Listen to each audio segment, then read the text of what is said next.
All right. Once again, YouTube cut here real quick. I'm going to answer a second question for Joshua. Hmm. So our customer Joshua brings up an interesting question. What is a strategy or strategies in price decreasing markets? In other words, what do you do? That's a little bit different than the last question, but and it has some different answers. But in a price declining market, your negotiation skills, if they're decent, you've done enough of these things, you're going to be able to get, as we mentioned earlier, a lot more properties available.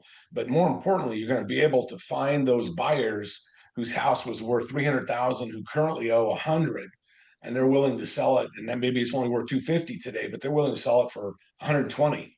They want the 100 paid off their loan and $20,000. So the deal spreads get much better and much bigger in a price depreciating market. So when the market is going up, up, up, and everybody knows about it because it's in all the mainstream media every day, every seller gets that message that, what doesn't stink. And so I'm going to ask for higher, I'm going to try and beat the wave. I'm going to get ahead of it. I'm going to ask for what I think it's going to be in October instead of here in July.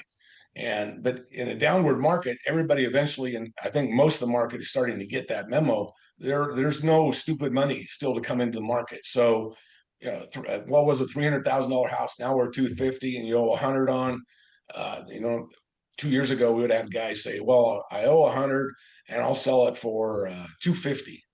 And they have a problem. They have to certain amount of time. They got to get out of. They're behind on payments or things like that, and they would just hold for the to see if they could sell for 300 and or 250 or something like that. Here you're going to be able to get these guys are going to be preconditioned when they come into the discussion. They're going to already be preconditioned, and their mind frame is going to be set that I'll be lucky to get out with the skin of my teeth on this deal. In other words, what I owe the bank. And so they're already coming at it from more of a pauper mindset. Please, sir, give me some more. Just get the best that you can get, and that's where your negotiation positions.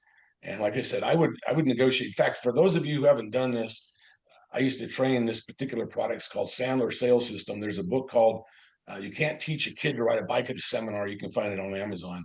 It's one of the best. It's what we train all of our salespeople, and we try and train our students on. It's one of the best ways to be able to negotiate with folks out there in the field. So get a copy of that and learn the sales techniques. Don't scare yourself that, like I'm selling. You're not really selling, you're buying a property, but you have to be able to negotiate. So you don't need great sales skills, you need great negotiation skills. That's available when you read this book. It'll tell you kind of how to do that.